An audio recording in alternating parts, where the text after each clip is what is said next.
Broussard, let's kick it off with you. This Lakers blowout of the Brooklyn Nets, big deal or no big deal? Well, I'm sure Nick thinks it was a big deal. Or like Brandon, he'll say it was just for TV. But I agree with Schroder. I agree with Dennis Schroder. This was their best win of the year. But no, it's not a big deal. Goodness. Now, I'm going to surprise Nick, I think. I won't say it's a 0 on a scale of 1 to 10. So I think there's some little bit of significance to it, which I'll get to in a moment. But no, overall, it's not a big deal. Give the Lakers credit. Give them props. They came out and balled. They knew they were shorthanded, not only without LeBron and AD, but as you mentioned, Jenna, Kuzma, Marc Gasol, practically the whole team. And they came out with a heightened sense of intensity playing a big team like Brooklyn. They hit 19 of 34 threes, which we know is uncharacteristic and not likely to happen very often with them. But give them their props. Brooklyn took them lightly, and they paid for it. But here's the thing. It was 1 of 72. This happens in the NBA. Was it a big deal last week when New Orleans beat a fully healthy Philadelphia? No. Was it a big deal 2 weeks ago when Orlando, completely depleted by the trade deadline, beat the Clippers? No. So this is not a big deal. However, here's one thing that I think the Lakers can really take from this.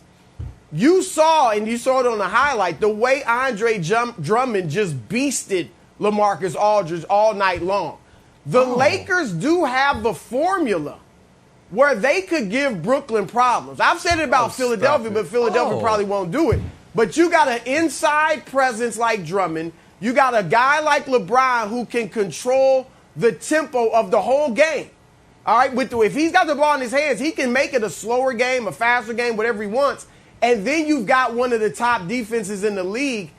And if your role players are hitting threes, that's all the more better. So they can make it tough on Brooklyn because they can play a style that the finesse Nets may not be comfortable with. But still, I've still got Brooklyn in a 7-game series. But Lakers can take something from this. Well, yeah. Lakers, I would say, might be able to take quite a bit. Because, how a tone has at least slightly changed from, it's over, Jenna. It's over. Let me do my Kenny Smith impersonation. They're unbeatable. To, there's a little formula. Andre Drummond, who, by the way, I don't know if anyone knows this, Andre Drummond, 3-0 against the Nets this year. Now, in the Nets' defense, Andre Drummond has been on a great team for all 3 games, the Pistons and the depleted Lakers. So why would he be 3-0 against the Nets? Because they don't have size. And that has been the problem all year. And the other problem all year, Broussard, the Lakers aren't going to hit 50% from 3 many games. Well, when you're playing an abjectly terrible defense, you might. I'm old enough to remember Broussard saying, no. The Nets, they're not going to be great on defense, but they won't be terrible. Well, it's damn near tax day, and they're 25th. I have a fun trivia question. What do Oklahoma City, Detroit, Cleveland, Orlando, and Atlanta all have in common? They are all better defenses than the 25th ranked Brooklyn Nets. And Harden coming back ain't going to fix that. Kyrie not getting kicked out ain't going to fix that. Kevin Durant's being on a minutes restriction Kevin Durant's a good defensive player. You know what he can't do? Have somebody bodying him because he's as thin as I am. So I just wonder, all losses are not created equal. When you lose a game because a team can expose what is your Achilles heel, that's a little concerning. And Brandon, you guys got to get through Giannis. Then you got to get through Embiid. Then you got to get through Andre Drummond. And if Drummond has an off night, the Lakers do have Anthony Davis and LeBron to support him in their quest to beat the Nets if they get there. It's problematic, I think. You know what makes you good on television, Nick, and why I respect you? Is because you know what you're talking about. You do the work, kind of. And then you're obnoxious when you're right. You're obnoxious. Those are the 2 things that make you really good on television, buddy. And that's why this is a big deal, because you were done. Wow. This game brought you back to life.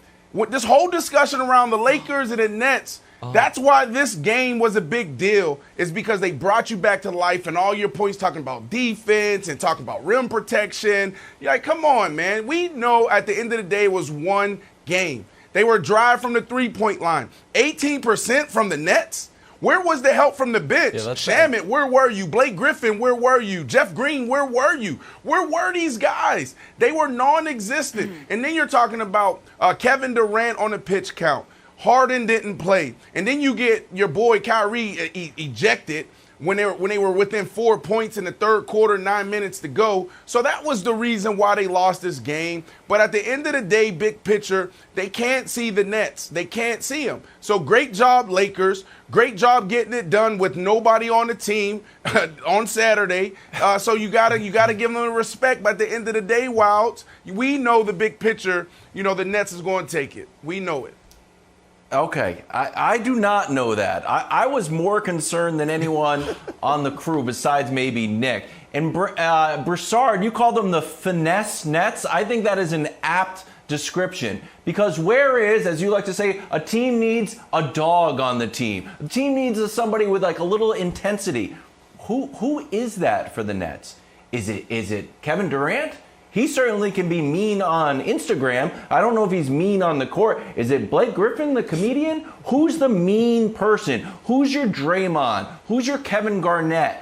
Who is your even scowling LeBron? Because you can say it's one game, but it wasn't a buzzer beater on the road. You got blown out at home when 3 of the Lakers' 4 best players are wearing different varying degrees of fashion on the sidelines. I thought it was concerning that they didn't seem to have that bully mentality that a champion needs. No, look, I disagree with that. Now, is there a dog? Is there a goon on that team? No.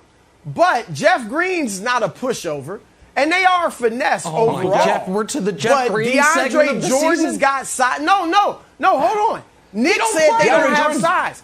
LaMarcus Aldridge is bigger, taller at least than Drummond. He's listed as taller, I believe. Bigger too. You got size there. 28% body You got fat. DeAndre Jordan. You can throw DeAndre Jordan in there. So they've got enough size. He don't all right, what? That is not their strength. That is not their strength. No, it's being not. tough inside. It's not. But they're tough enough. Same as defense, Nick. They're adequate enough. The Lakers last year couldn't shoot threes. They are. You keep going back to 25th. That's based on earlier in the season. That's their ranking. They have improved defensively. There's no doubt about that. You know that. And that's why, like Brandon said, you were comatose the last 2 weeks as they were running through everybody. Now you're back to life. It's good to see you back.